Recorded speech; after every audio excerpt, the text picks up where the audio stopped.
You're listening to Cooper Talk. Welcome to Cooper Talk. I'm your host, Steve Cooper, and remember, I'm only as hip as my guests. I gotta tell you something, people. I usually do a little banter, talk a little bit, but today I'm not. I'm coming straight to our guest because he's had such a fascinating career, and he has his band Cutting Crew has this great new box set that came out, and my guest is Nick Van Eede. How you doing, Nick? Good afternoon, Steve. Yeah, very well, thank you. Good to talk with you. Yeah, we had a little snafu on Zoom, so we had to call him back, and the box set. I want to hear about it. It's Cutting Crew. It's Ransomed, Healed, Restored, Forgiven. It's with an orchestra. Tell me about this because it fascinates me. Thank you.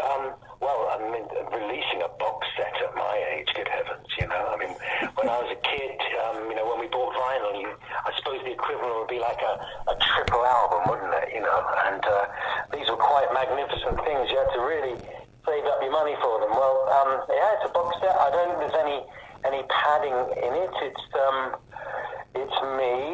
me and my guitarist Gareth, who are now essentially Cutting Crew, and we signed a deal to record my top 10 Cutting Crew songs over the years, recorded with the Philharmonic Orchestra. And boy, oh boy, it was a journey. I mean, I'm over the moon, honestly, with how it's ended up. But if you can imagine me living in the south of England, Gareth living in Manchester in the north of England, the orchestra in Czech Republic, the drummer was in Russia, and the engineer was in Slovenia. So I guess that's how you make records these days. Now, how do you've done your songs, you've written them, they're popular. Do you have to decompose them to do them with a Philharmonic Orchestra? How does that work from your viewpoint of recording the song?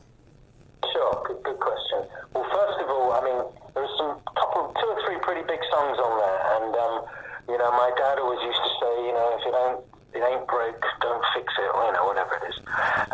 So it's quite daunting to deal with stuff that have been recorded only one way for 30 years, and it's in people's memories and lots of special thoughts to these songs. So it was quite daunting, but we pulled it off. What we tried to do was be faithful to the song where we could. So some of the songs are almost exactly the same inverted commas arrangement, but with loads of strings on. And there's 3 or 4 on there where we've undressed them totally. There are 2 songs where it's just me and the orchestra. And Steve, that was, in singing live for 40 years, that probably was one of the most emotional experiences of my life. It really was. Because those lyrics mean a lot more different things to a 62-year-old guy than it did to a 28-year-old guy.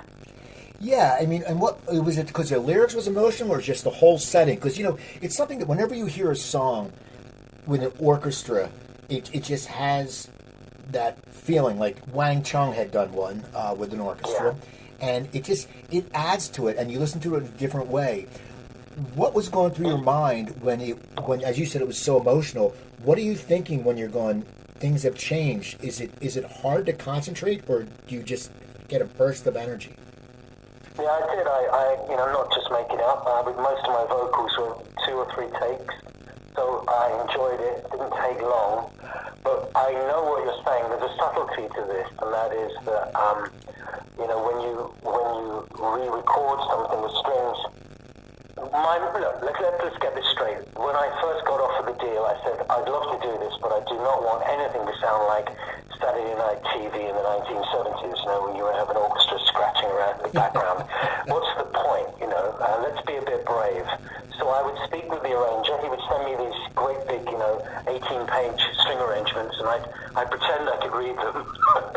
And I would say to him, I think I know what's going on here, but we would try and choose composers that we would arrange it in the vein of. So, for example, Broadcast is a song about me as a teenager listening on the shortwave AM radio, listening to all the weird shit going on. And so that was very much me growing up. So we chose Ron Williams, who's a very pastoral English composer, and on and on. So the songs had a kind of a finger pointing from me as to the style of the arrangements.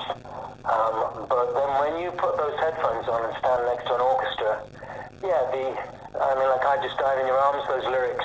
I've lost a father, I've lost a brother, I've lost my, original guitarist, Kevin. So there are emotions that come up, and yet also it brings on sort of hope. The lyrics can mean so many things. So yeah, it was a real journey. Now, do you, as an artist, do you worry how your fans are going to accept this? Because it's one of those things, people are going to love it because someone like me loves a different take on something. But then, excuse the language, there's just a bunch of assholes out there who bitch about everything. I mean, did anything go through your mind when you said, Died in Your Arms was such a huge, huge hit. Everyone knows it. We've known it, people my age. I'm 56. We've heard it for years. Did that worry you that it might irritate some people, or did you say, screw it, this is where I am now, and this is who I am? No, definitely the latter, screw it. But we were careful. Like I said, it's a fine balance.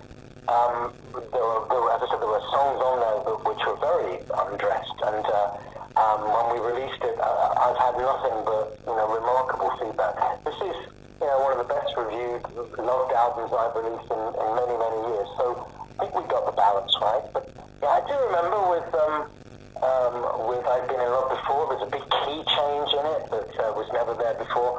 You've got to remember, Steve, these are versions of songs that I've been gigging for 35 years and tweaking, every year it just gets tweaked a little bit more to what I consider to be, the perfect arrangement for a rock band. So some people who only bought the record all those years ago, they've never heard these new versions. So they are tried and tested new beasts, if you know what I mean.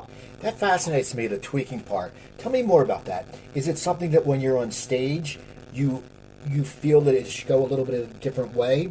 Or is it something that when you hear it, because, I'm sure you hear Died in Your Arms if you go out, because it's played all the time, is it something where you go, I should make this better? How do you explain the tweaking part? Because that's fascinating to me. Yeah, well, a lot of that happened fairly early on, and I would have to say out in your country, on the road in the States, we were always a little bit misunderstood, and I don't mean this in a, woe is me, I just mean that we had this record, it was a kind of poppy rock record, but the musicians, we were always a rock band, but hey, we just sort of fell down the cracks into that pop AOL world. So when we played it live, we were really kicking, and it was obvious, the 14, 15-year-old girls down the front were, a little confused as to this band really knocking it out. So bit by bit we realized we could play it harder, but also you watch how it's going, and over that year or two we constantly toured in the States.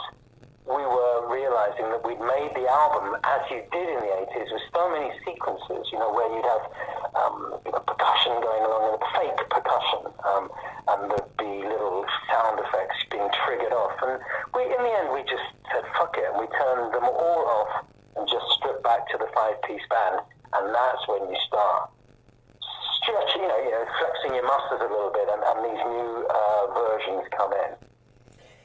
Now, you re-record them, and there's the deluxe edition box set features, which has the CDs. It has a 7-track CD single. What exactly is a 7-track single? 7-track for us people who aren't musicians, because a lot of us, we hear shit and we're like, what the hell? What does it mean when you say a 7-track CD single? Well, you said it. I didn't. I know. To be honest, I was so busy mixing this album that the format of it, the record company would say, "Okay, Nick, we're going to be releasing this. Whatever, you just have 7-track CD single," and I'd be like, "Okay, fine. I'm busy mixing the viola, cello, the instrumental version." So I think what you're talking about is it's the 7-track. It's all Died in Your Arms. It's all I Just Died in Your Arms, and there's the full version. There's remember in the 80s they used to have these sometimes splendid, sometimes shocking 12-inch mixes. We're culprits of a few. So some of them were good. It was almost like de rigueur. You had to release these things. So there's some of those on there. There's a beautiful me just singing with the orchestra. There's Gareth playing a nylon this all could sound, folks, if you're listening out there, like you're either falling asleep or, what a load of nonsense. Well, it kind of works. That's what's clever about this label. They're very good at, that didn't happen with every song. And if Died in Your Arms hadn't been the big hits and it had worked out badly, they wouldn't have chosen that. They're very astute at choosing which tracks work. So, for example, there's a track on there on the proper album called Berlin in Winter, which I'd love to tell you the story about. May I continue? Yeah, sure. I love stories about songs. That's why I interview people, because I'm not a musician and I love to hear what the hell's going on. Thank you. Well, we were Cutting Crew on tour in Scotland in 1989, in November 1989, and Kevin, Michael and myself were watching television, and we turned it on, and it was that day when the fall of the Berlin Wall. We couldn't believe what we were seeing on the television. These guards being hugged and guns being put down. In European history, one of the finest days ever, one of the best days. But you can't make it up. 2 days later, Cutting Crew were playing in Berlin, and we had a hit record in the charts over there. Sold out a club, maybe a 600, 700-seater club or something like that. And 22 people turned up. Because everybody's down at the wall. Why not? Having a great time. So, this is honest truth now. We invited we invited them all up on stage. We played about 6 songs of them joining in on instruments, and then we all fucked off down to the wall and had one of the most beautiful, joyous moments in my life. Well, bring it up to date, I wrote a song, a fantasy song called Berlin in Winter, which is one of the best reviewed songs on the album and a big fan hit. And basically it's a story about a guy who, as a young teenager, he was sequestered by the communists back then to be part of building the wall. And then he lived through the atrocities of, the 60s and 70s when the people were getting shot trying to escape. But he lived long enough to be there on the 9th of November 1989 and see it fall. And it's a very, very beautiful song. See, that's great, because, that's what I love. I love hearing, when you hear a story about a song, because so many times we don't, and I think it's the music lovers who it really interests them. And now, for you, you're a musician. When you heard the final mix of this new box set, Ransomed Healed Restored Forgiven, were you a little scared to see what it's going to sound like, or did you just sit there and did you sit down and enjoy it, or what was your feedback to your inner self? Yeah, I enjoyed it. It's a journey. It's nicely put together. The order of events. Back in the old days, I keep sounding like an old git, but sorry. Back in the old days when we made albums, the running order of songs was very important to me. The keys of songs and the tempo of songs, and sometimes we Cutting Crew, we'd have little segues in between songs. So putting an album together, compiling it was important. So I think we got that right, first of all. I've got a trusty old pair of Sennheiser cans that I know everything was sounding the bad or good on, and it sounded just magnificent, so rich. And my 22-year-old daughter, 22, living in the past, a 32-year-old daughter, she dig it, my mum digs it, she's 86, the wife loves it, and we pulled it off. I'm extremely proud of it, extremely proud. Now, you've had such a long career, and you've been very successful. How did you get into music? What was the start? Did you always knew you wanted to be a musician? You wanted to sing, or how did you start this fascinating path? Yeah, well, it's been a journey. Yeah, it's been over 40 years now, and I've not that it means anything at all, but in those 40 years, I've consistently, either had a proper major label, record label, or publishing deal. So yeah, I've dodged the bullets, and I'm still out there doing it.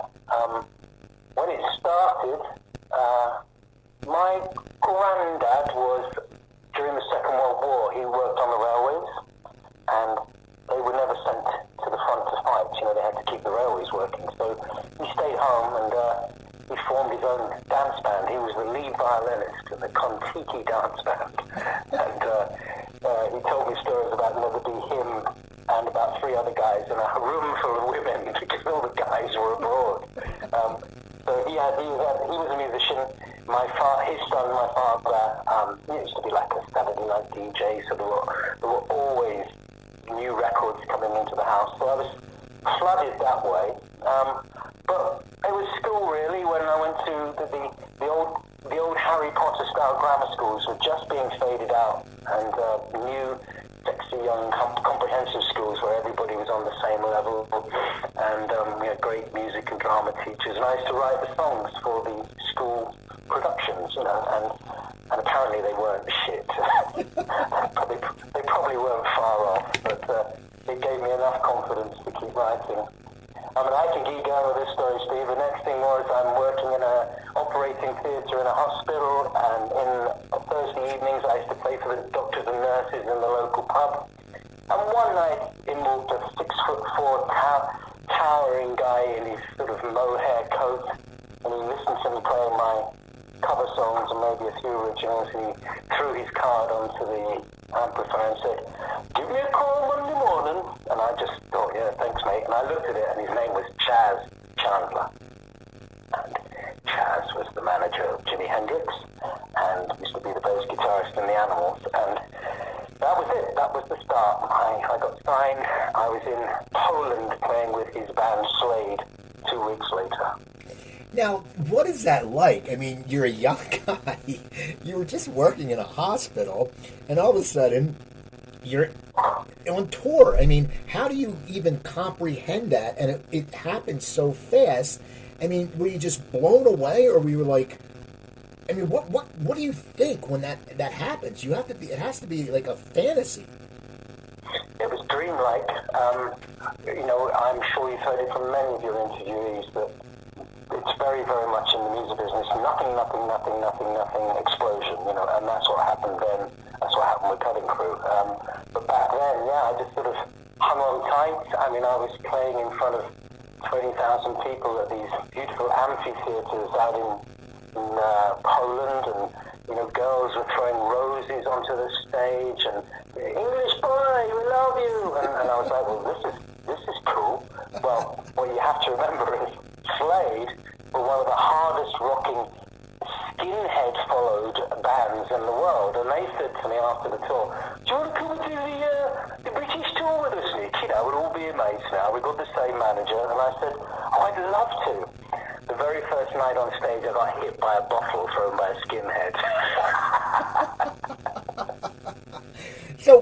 So you're a solo act now.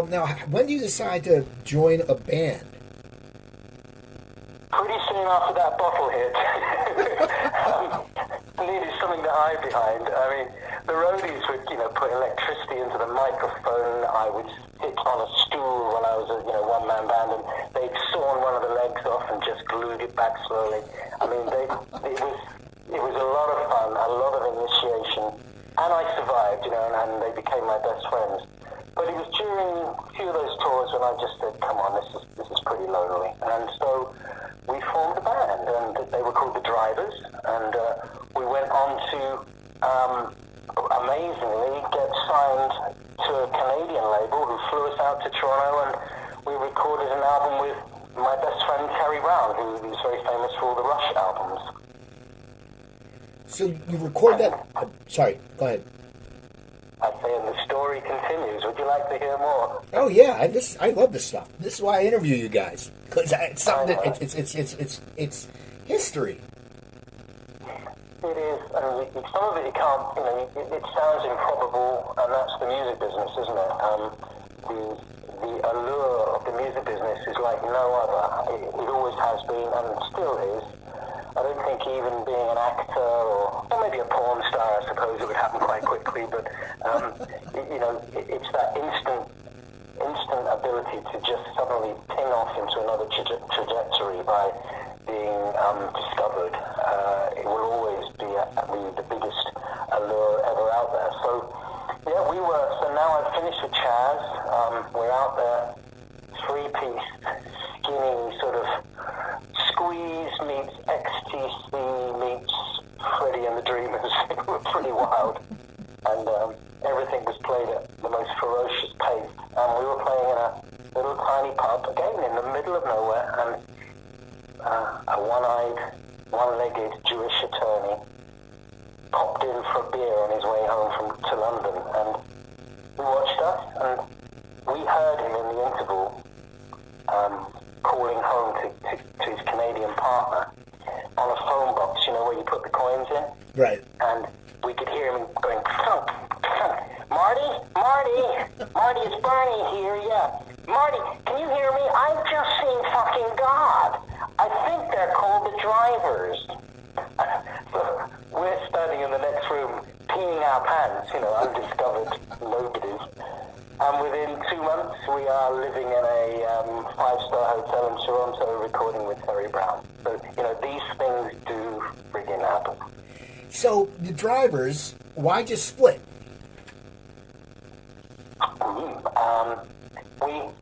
We did the Bernard song, that was Bernie, okay. We did the Bernie life in Toronto for a couple of years, all on dirty mafia money, all coming up from Florida. We were living the life of Rowley, flying around making videos. Nobody'd even heard of us. And then one day we realized that the record company had been shut down by the federal government. But we'd had our good ride. So towards the end of that, we are playing in Halifax, Nova Scotia, and our support band had this wonderful guy called Kevin Scott McMichael on guitar synthesizer, and that was the day I fell in love with him, totally, him and his playing. And we said, okay, if ever your band splits up or my band splits up, let's put something together. And a year later, we formed Cutting Crew. Now, how did you? What does cutting crew mean? Because, you know, it's like anything. You're English, like in America, cutting means, like when I was younger, oh, we're cutting school. We're not going to school. And then there's all different terminologies, and I know in England and in America we have different meanings for different things. What does cutting crew mean?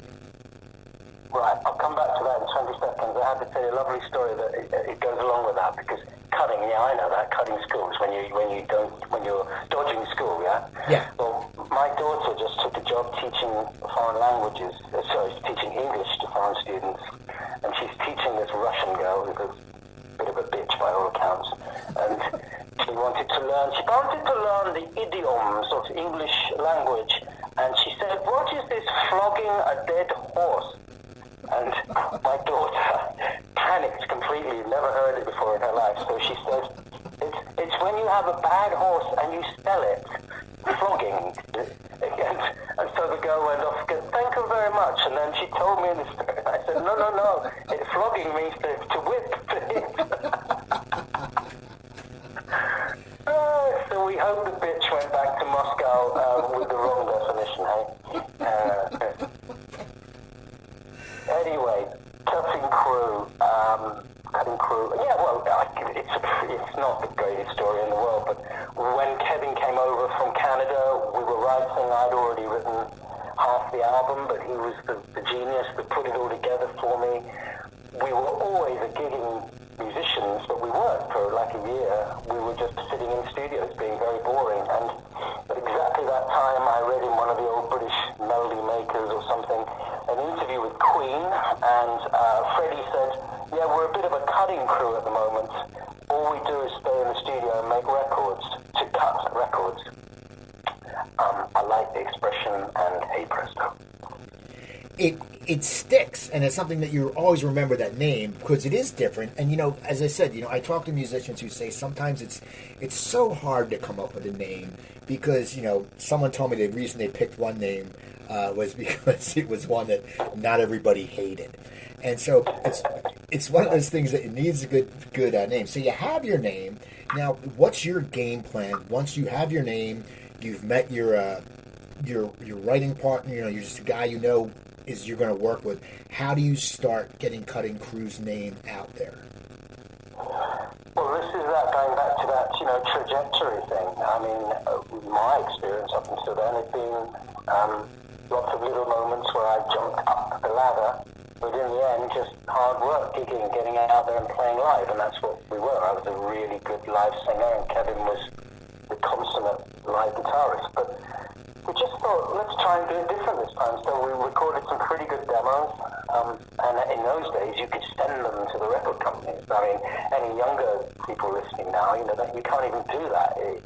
They have to all go through a lawyer in case somebody steals something or anything. But back in my day, you could send the cassettes or whatever it was, you know, up to the label. We got some interest. We found a couple of boys in London that were great players, great musicians, very important as well. They had the gear. They had a PA. It's Spinal Tap, isn't it? And we were actively throwing together a live band of really great players, but we weren't a real band. And you know, just what on earth do you think happened next? You know, we got a record deal, and within 10 months, it was released, and you know, the rest is history. What is it like when you put an album out, and your first album did so well, and you had a hit single? I mean, did you? I mean, I know no one ever expects that, but when you put it out, could you even fathom how big the album would become? I mean, it went gold in 3 countries. It went silver in the UK. You had a top 10 hit. I mean, what were your expectations when you put that first album out? Well, I think mine were pretty, you know, seasoned, don't take anything for granted musician. I know definitely Kevin was. You could never get him to be excited about anything. The record company were jumping up and down. They knew they had a very... Listen, the song's good. The song's probably very good, whether you like it or not. And I'm quite prepared to accept there's probably 50 million people in this world who despise I Just Died in Your Arms. But it's a song that will always work in some kind of situations. And then the next stage, Steve, as you know, it's no good just having a little Hey Jude sitting on your desk. You've got to make it into a fantastic record. And that was a struggle. Terry Brown came in, and we eventually nailed it. And then, of course, you got to get the right video. Then you got to get everything had to click, and it clicked, and it just went berserk. We were, Johnny Carson's show, Radio City Music Hall, Grammy nominations. It was all within. We had 2 years up there, and I think I remember enjoying it. I mean, sadly, I have to say that poor Kevin, who I've mentioned many times, folks, sorry, he's not with us anymore. He died of cancer 14 years ago. He was the guy that used to sit in the corner with his cigarette, just watching everything going on. He remembers everything. He'd be much more fun to interview than me. Now, what is Died in Your Arms about? From the songwriter's standpoint, what is that song about? Well, this is, been asked 1,000 times, and it's kind of grown legs and arms and become almost like mythology. And I've had mischief with it over the years. I've made up lies. I've had, it's been one of those questions. Basically, I was with a girl. We split up. We got back together for one night. I woke up in the morning, and I said those words, wrote it down on a bit of paper, and wrote the song within a week. It happened. May not be the most tasteful of stories, but it happened, and we got back together, and we had a baby 2 years later, I think. So actually, we're not together anymore, but it was a big night. Now, what was your take? What was your impression of making videos? Because I get some musicians, like actors, they love being on set. They're used to it. But some musicians just hated making videos. Some loved it. What was your feeling about making videos? Yeah, back then I hated it.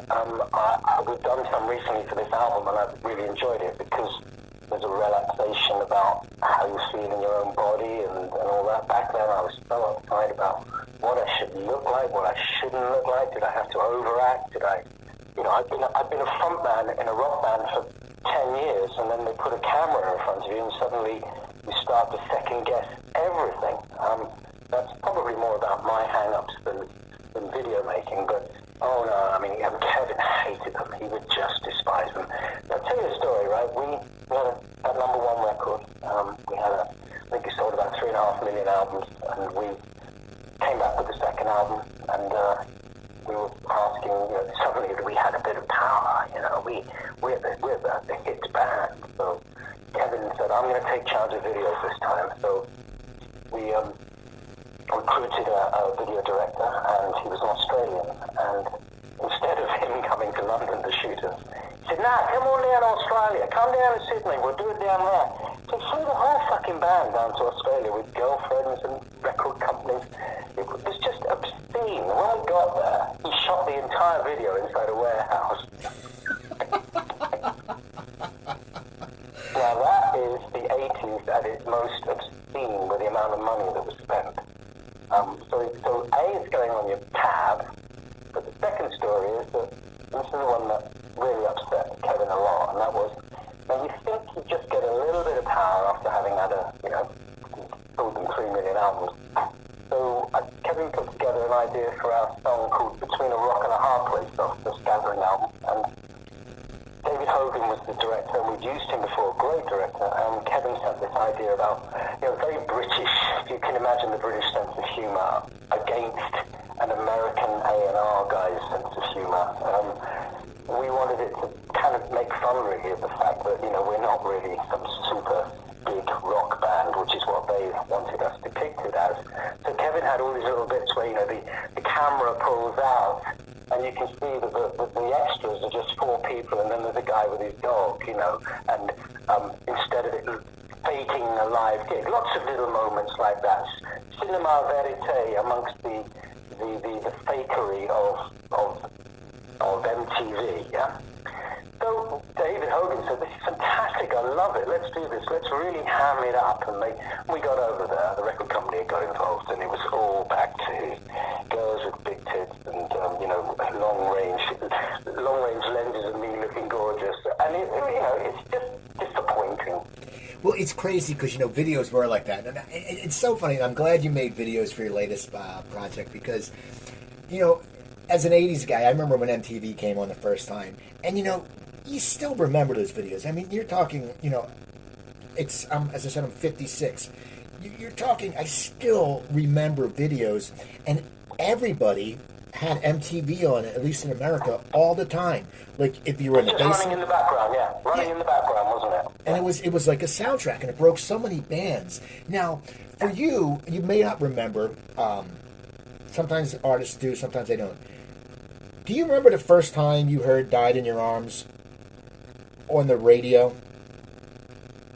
Yeah, I do clearly. We'd finished the album. We had, famously, as they say, we had a little tiny window. And I think probably we had about 4 or 5 days before we came back to start promoting it. But it was just released as a single in Britain. In Britain, this is.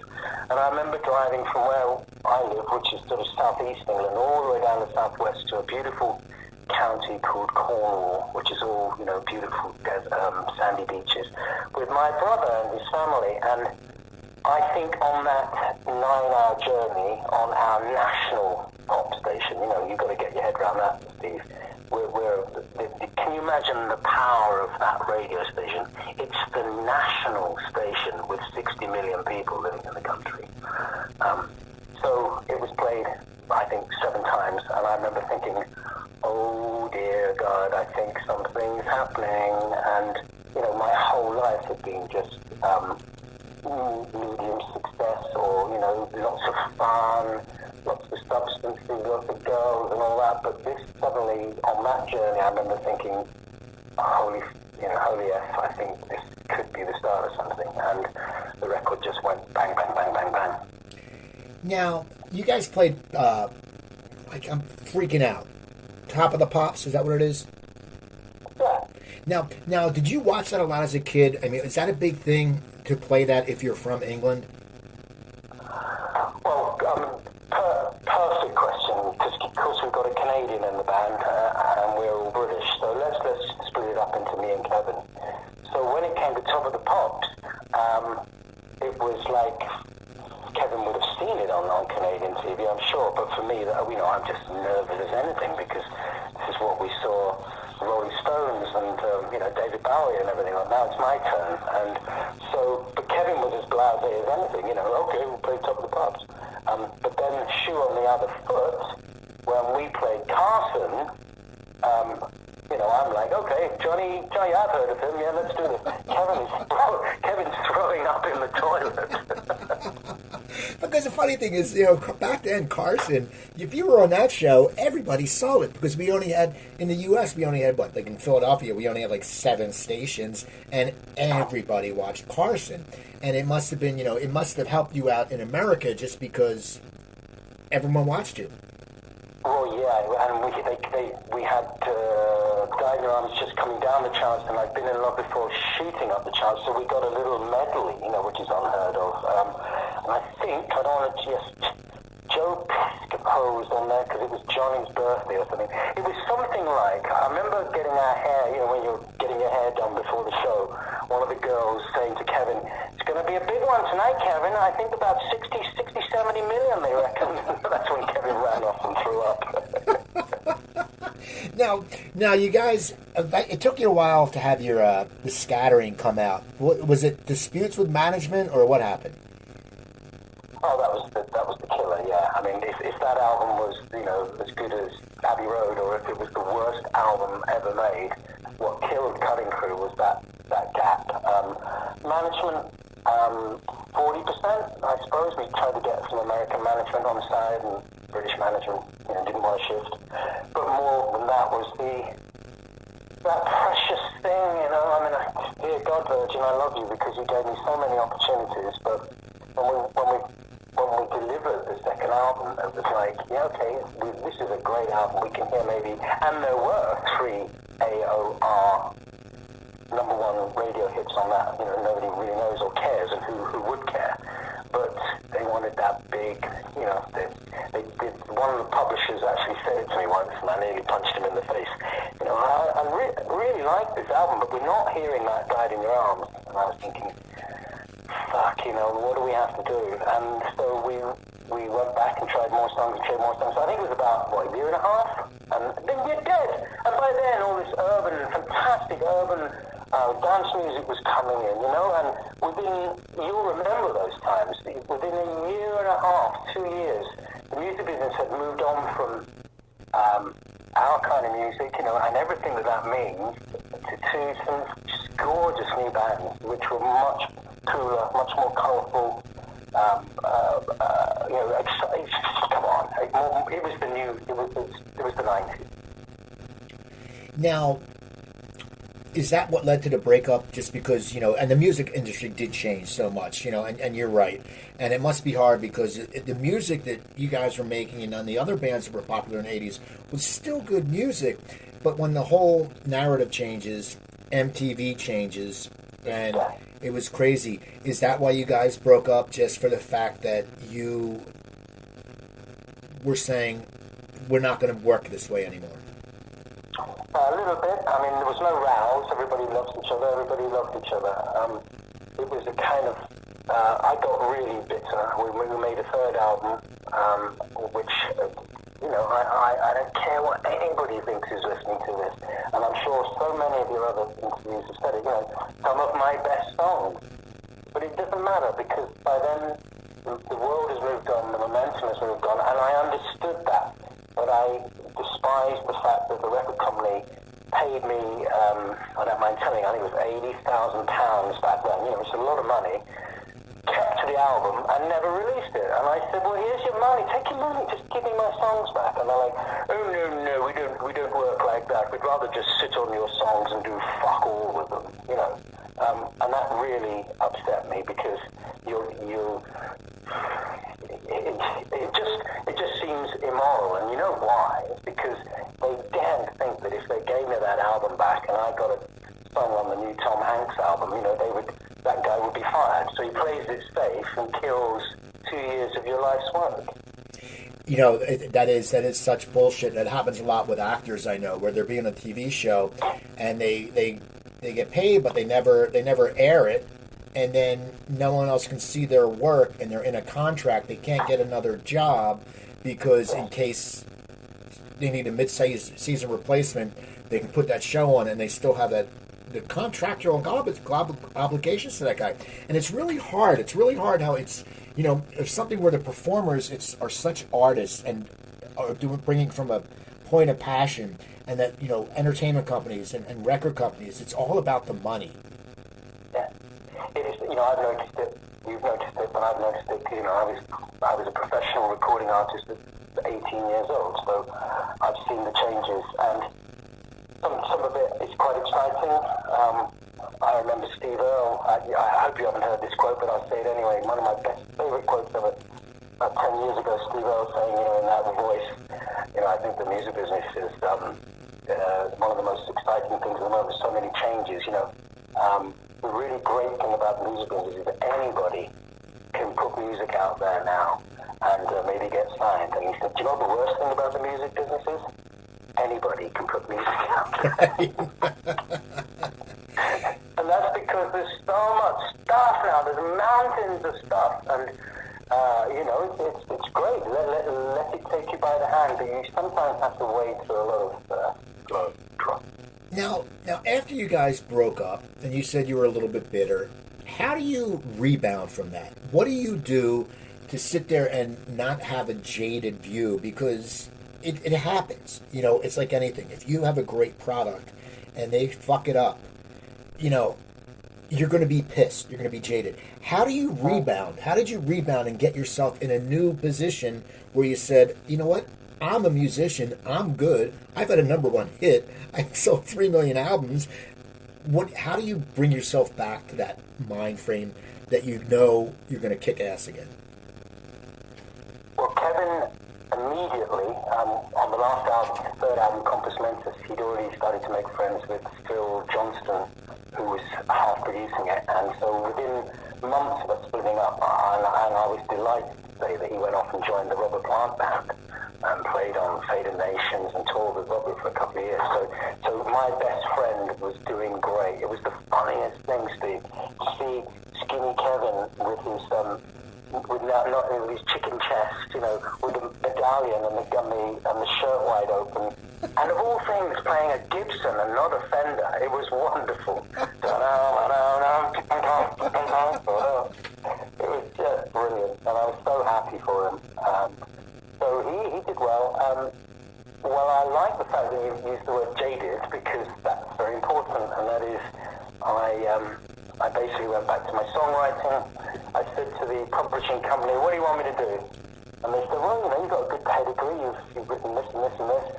Why don't you go and write some songs for other people? And I said, okay, fine. I don't want to stay here in Britain, I want to live somewhere else. Between you and me and the tax man and Sony, I ended up living in the Caribbean for 4 years. And my company was called Jaded Productions. There you go. Great name. That's such a great name. And I've met a lot of people in production companies. I've never heard that name. That's one of a kind. So you're sitting there and you're writing songs. Who are some of the people you wrote songs for? Do you know the British rock band Marillion? Yeah. Yeah, I wrote a couple with them. Of course, when people say they want to write with you and you tell them that you're living in Barbados, it's amazing how many people suddenly want to write with you. If he says Philly, well, you get a bit of interest, yeah, but Barbados, I think, trumps you. So Marillion came over. There was songs for, it didn't make the album, Damn Damn Damn, but for Bonnie Raitt. There were songs for quite a few British artists you may not have heard. A big European act called Mika.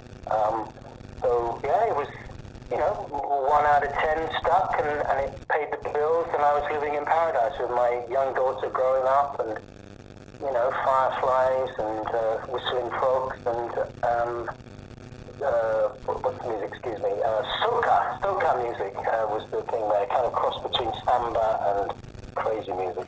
It's funny, you just mentioned fireflies. And I grew up in New Jersey, and I lived in L.A. for many years, and there wasn't fireflies. But in New Jersey, in the Philadelphia area, we called them lightning bugs.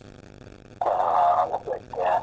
Well, very beautiful, very mesmerizing, actually. But, I want to flip back, and I'll wind this up in a minute, but I want to flip back to the bit that I told you about when people's a couple of years of your work are wasted. Well, that sounds rather self-important, my work, just a couple of years of my work. When I split up with Chaz many years ago, he sat on my contract for 1.5 years.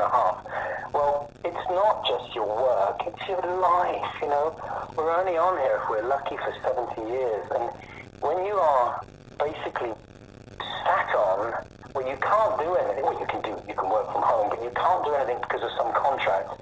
That's the bit that killed me and forever and ever makes me very angry. And it's what I hope that the new music industry, with much more home-based, not having to sign up, huge deals, just have self-control, autonomy. I hope that would never happen to anybody, because that was the most strangling feeling in my life, when all you want to do is get out there. You're in your prime. You might be 35 years old, singing at the best you've ever sung, and you're stuck at home. I know we're going over familiar ground, but that would be my one advice to any youngster coming in the industry. Don't trust the experts, and don't sign anything until you have to.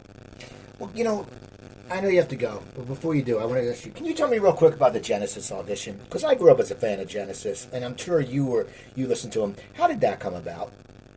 Oh, yeah. Well, it's one of those great, it'll all go in the book one day, won't it? When I was a teenager, I worshipped more Peter than the band. I mean, I was just starstruck by him. There was nobody like him. I saw them play the album, the Genesis Live with Watcher of the Skies as the first track. I was at that gig, but I didn't even know it was being recorded. And I was probably 14, so not even, able to drive or anything. Probably my dad drove me now. So, besotted, one day I come back down from the bathroom and sit in the semi-lit, flickering TV of the lounge with my mum and dad, and my mum looks over and she goes, "Oh my God!" And I've shaved my hair right down the front like Peter Gabriel. That's great big, 3-inch, right the way back, half of the back of the head. And she said, "You'll be sorry." And of course I went to school the next day and everybody's going, "Oh, cool Nick, look at him, he's got his Peter Gabriel hair." About 2 months later, it's growing back like a cockerel. Of course, I wasn't so cool then. So yeah, so I adored them. We made the third album, Compass Mentis, with Chris Neal, who produced Mike and the Mechanics. So I got to know Mike Rutherford fairly well through Chris at social gatherings, us hoi polloi of the rock elite, not. And he, through Chris, said, we're still leaving and we need to get somebody to sing for Genesis, and we've been through about 8 or 9 and we haven't really found anybody. Chris said, "Well, Nick's singing his arse off these days.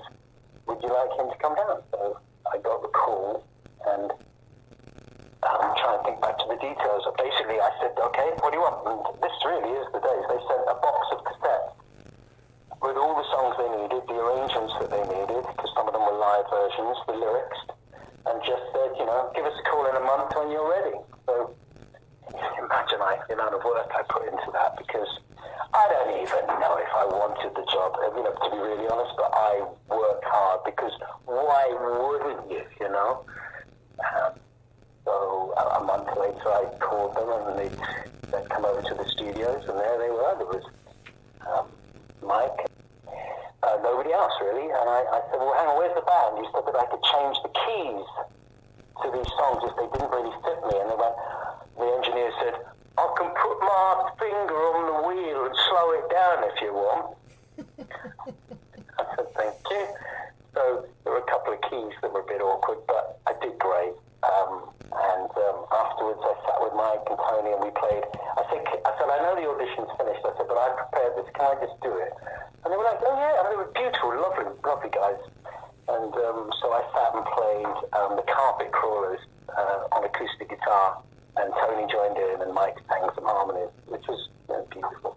So if nothing ever happened, I had the time of my life, and I know they liked me a lot, and I know that if they wanted a bloke that looked like me and sang like me, I got the gig. Right. I didn't,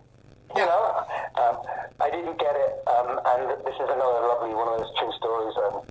I know it's quite well known, but so on June the 15th, 1996, the phone rings at about midday. "Hello, it's Mike from Genesis here." "Oh, hello, Mike. Just wanted to know that we thought you were the smashing chap, really lovely.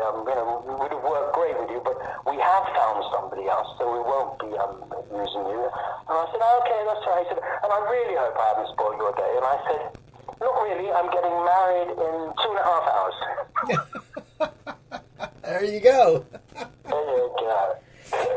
True story. Now, what's the future of Cutting Crew?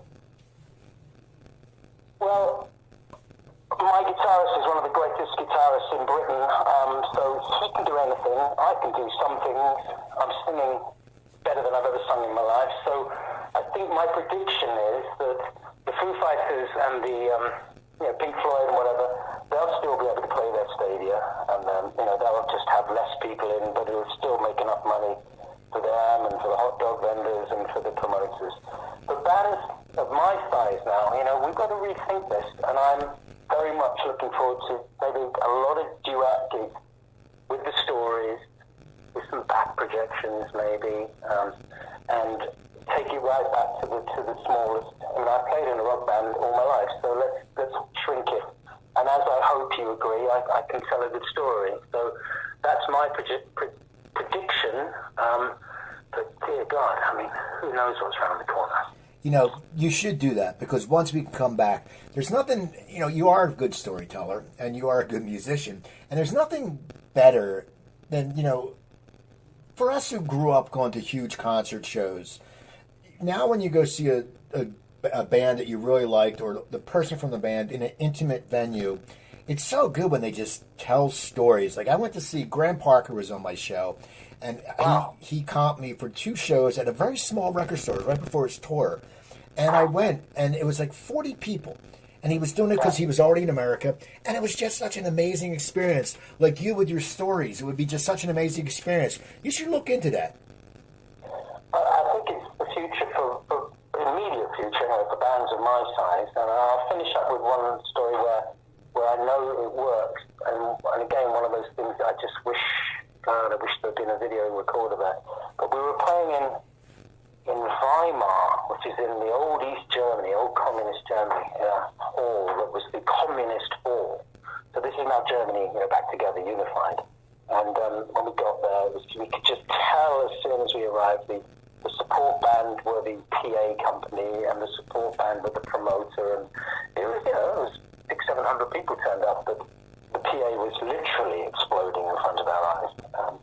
And so they played their show through the explosions, and when Cutting Crew walked on, I just said, ladies and gentlemen, can you give me 10 minutes, please? We're not going to carry on like this.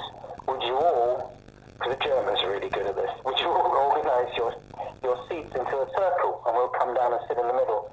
And we came down, sat in the middle. Tom, guitar drummer, brought his cajon out. No PA at all, and we just sang 500 people in like a little circus, and it was one of the most beautiful, memorable gigs I've ever done, with the stories up close and personal. Well, that's awesome, man. So I hope that happens, because you guys are great. And the new box set is out, and people go buy it. The website is cuttingcrew.org, so go check them out. Go listen to their music, buy their albums. That's all I'm saying. Go to my website, coopertalk.net. You can find over 800 episodes. Email me at coopertalk.net. Twitter, I'm at CooperTalk. So please go buy the box set from the cuttingcrew.org. I'm Steve Cooper. I'm only as hip as my guests. Don't forget, drink your water, eat your vegetables, take your vitamins, and I'll talk to you guys next time. That was wonderful.